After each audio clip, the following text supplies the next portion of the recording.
संपदा the resource channel में आपका हार्दिक स्वागत है। नहीं तो जब ये तो हम लोगों ने जो है मध्यकाल और इसकी बात की।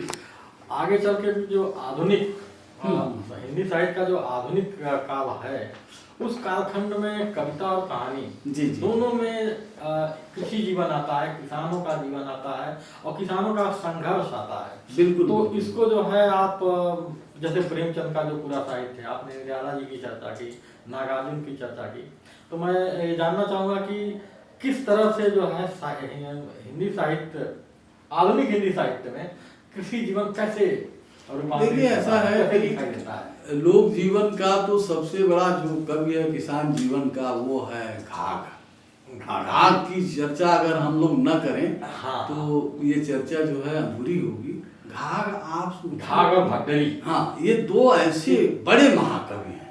ये हमारे लोक जीवन के दोनों बड़े महाकवि हैं और उन्होंने किसान जीवन की एक एक चीजों पर कितनी उनकी बारीक निगाह है, अनुभव जन्य है। जी जी जी। तो उनकी कविता जो है लोक कंठ में समाई हुई है। बिल्कुल। लेकिन आप ये देखिए कि आपने चूंकि आधुनिक साहित्य, आधुनिक काल की बात किया है, तो आप देखिए कि आधुनिक काल में हमारा देश जो है पराधीन था और निराला पहले ऐसे कवि हैं हिंदी कविता के इतिहास में जिन्होंने किसानों का संगठन भी एक तरह से अपने जीवन में शुरू किया। दो ऐसे लेखक हैं जिनका जिक्र किया जाना चाहिए कि एक तो निराला और दूसरे राहुल सांकृत्यायन। ये दो ऐसे लेखक हैं हिंदी में जिन्होंने किसानों का आंदोलन शुरू किया और ब्रिटिश हुकूमत के विरुद्ध जो है किसानों को एकजुट किया। गढ़ाकोला में मैं तो वहाँ गया हूँ, तो गढ़ाकोला में जब निराला लौटे महिषादल से तो उन्होंने किसानों का संगठन तैयार किया। और आप देखिए कि उनकी पराधीन भारत के दौर में लिखी हुई वो कविता, मशहूर कविता, जल्द जल्द पैर बढ़ाओ, धोबी पासी चमार भंगी आओ, खोलो अंधेरे का ताला, कल आज अमीरों की हवेली, कल होगी गरीबों की पाठशाला, किसानों की पाठशाला। तो ये जो जल्द जल्द पैर बढ़ाओ सारे लोगों को लेकर के जोड़ते हैं और कहते हैं कि ये किसानों की कल पाठशाला होगी। बिल्कुल, जो अमीरों की जो हवेली आज है।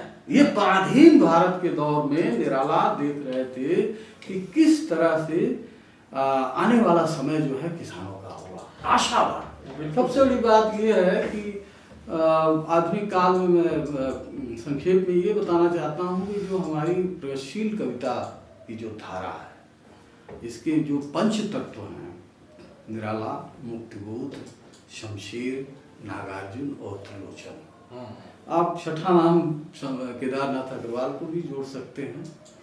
तो ये जो पंच तत्व हैं, ये सभी जो है अपना जीवन रस जो है किसान जीवन से ही खींचते हैं। आप देखिए त्रिलोचन जो है वो मतलब अवधी समाज में किसान जीवन का सबसे बड़ा कवि जो है वो त्रिलोचन जी। मतलब अगर आप अपनी परंपरा में जाएंगे तो तुलसीदास के बाद सबसे बड़े कवि के रूप में त्रिलोचन जी प्रकट होंगे। फिर आप देखिए निराला की परंपरा में नागार्जुन का फसलों को लेकर के नागार्जुन ने कितनी सुंदर कविताएं लिखी हैं। और सबसे बड़ी बात यह है कि प्रकृति जीवन में जो वृक्ष हैं, वनस्पतियां हैं, यहाँ तक कि कुत्ते बिल्ली तक प्रिय पात्र हैं। जैसे एक उदाहरण मैं देना चाहूँगा कि जाड़े की दोपहर है और एक जो है मादा सुअर घास में लेटी हुई और अपने छोटे छोटे बच्चों को दूध पिला रही है। तो नागार्जुन ने उस कविता में ये कहा है कि ये जो लेटी हुई है ये मादरे हिंद की बेटी है। मतलब ये दर्जा दे दिया कि ये मादरे हिंद की बेटी है जो धूप में जो है बच्चों को दूध पिला रही है। ये गरिमा है। किसान जीवन की एक एक चीजों को, छिपकली है, मतलब कुत्ता है, बिल्ली है, इन सारी चीजों, बैल है, बैल हमारी सब श्रम संस्कृति के सबसे बड़े नियामक रहे हैं, उनको लेकर के बहुत सारी कविताएं लिखी गई हैं। शमशेर बहादुर सिंह की जो बैल कविता है वो बड़ी मशहूर तो कविता है। ये तो कविताओं की बात हुई, लेकिन जो हमारा जो जो आपका कथा साहित्य है, और जो कि प्रेमचंद की अगर बात न की जाए तो अधूरी ही रहेगी। देखिए ऐसा है कि संक्षेप में ये कहना है कि देखिए प्रेमचंद कविता में महाकवि निराला, और प्रेमचंद अगर विश्वविख्यात हैं, विश्व स्तरीय लेखक हैं प्रेमचंद, तो इसलिए हैं क्योंकि उन्होंने अपने साहित्य के केंद्र में जो है वो किसान को रखा। बिल्कुल उनकी जितनी भी कहानियां हैं, जितने भी उपन्यास हैं, यहाँ तक कि जितने भी लेख हैं, वो आप समझिए कि साधारण जीवन के पक्ष में रख करके लिया गया है।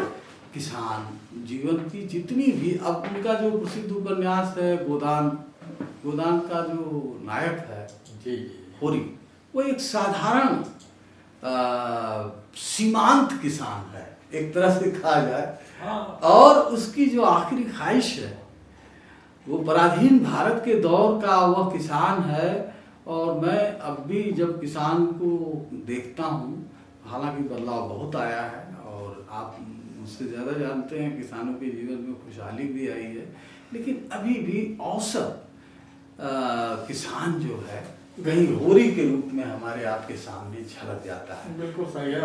धनिया भी झलक जाती है, और गोबर भी जो है, जो शहर गांव से शहर भाग कर जाता है जीविका में, उसके साक्षात उदाहरण। इसलिए पराधीन भारत के दौर के बाद जो आजादी का जो भारत है, उसमें भी किसान जीवन की रात कहानी है जी, वो किसान का जो जीवन है, जी जी जी जी, पशुओं के जो है रक्षा करते हुए, बिल्कुल बिल्कुल, नील गायों से जो चर लिए जा रहे हैं, आज चर लिए जा रहे हैं, उस समय भी वो समस्या थी। और जबरा नाम का जो कुत्ता है, हाँ, वो कैसे जो है हल्कू के साथ वो सोया हुआ है, हाँ। और अंत में वो कहता है ठीक है कल से, अब मुझे ये खेत चर लिया, ठीक है अब कल से नहीं आना। अच्छा, आजादी के बाद का जो साहित्य है, जी जी, एक तो आजादी के पहले का यह साहित्य था, अब आजादी के बाद के साहित्य में किस तरह से ग्राम्य जीवन, देखिए आजादी के बाद कृषि का जीवन कैसे दिखता है? सबसे बड़ा जो लेखक है प्रेमचंद की परंपरा का, वह रेणु है। हाँ, रेणु में अपने साहित्य में जो है किसान प्रति भारतीय परिकथा, किसान जीवन का जो यथार्थ है, चल जी, उसको तो चित्रित किया है, लेकिन उसकी जो रसमयता है, हाँ। आप मत भूलिए कि केवल गरीबी और संघर्ष के लिए ही नहीं किसान जीवन है। किसान जीवन में जो है आकर्षण सबसे बड़ा यह है, जो जिसको कहते हैं जीवन का आशावाद जी, वो सबसे, साहित्य का सबसे बड़ा काम है जीवन में आशावाद पैदा करना, समाज में, जनता में, पाठक में। तो किसान जीवन के जितने भी पात्र हैं वो है, ठीक है, वो बहुत ही परवश हैं, बहुत कठिन जीवन जी रहे हैं, लेकिन उनके अंदर जो संघर्ष करने की जो क्षमता है, और उनके अंदर जो एक खास परिवर्तनकामी जो चेतना है। आप देखिए रेणु के जो पात्र हैं, मैला आंचल में असंख्य पात्र हैं।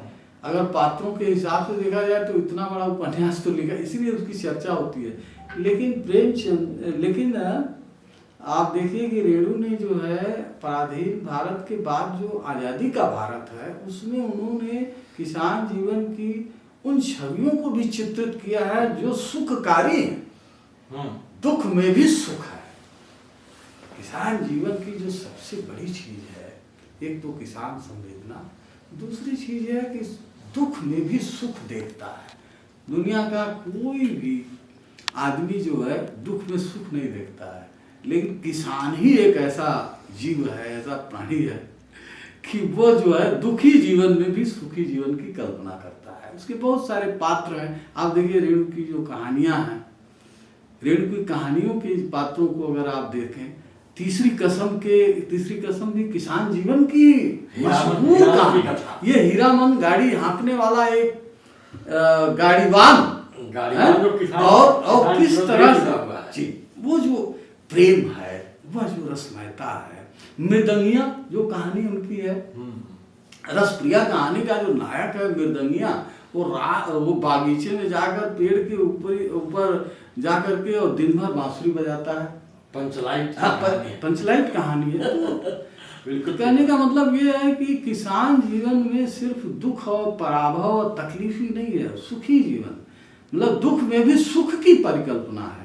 ये जो है हमारे यहाँ जो है सबसे बड़ा जो उसका रूपाकार आप देखना चाहें तो रेणु के यहाँ, इसीलिए रेणु बहुत समर्थ लेखक है, केवल एक पक्ष को नहीं देखते हैं। हमारे यहाँ आप देखिए कि 30 त्योहार पर्व, खिचड़ी का पर्व है, होली का पर्व है, दीपावली का पर्व है, यहाँ तक कि पीड़िया का जो पर्व है, ये सारे पर्व मिल करके किसान जीवन को ही जागृत करते हैं। नहीं सर, ये बिल्कुल सही है कि हमारे जितने भी त्योहार हैं पूरे देश में, और फसलों से हमारे यहाँ है जी जी या पोंगल है, बिल्कुल, सारे त्योहार जो है हमारे पूरे देश में जो है, वो लोहड़ी है जी पंजाब का, तो ये सारे जो है वो फसलों से जुड़े हुए बिल्कुल त्योहार हैं बिल्कुल। हमारे।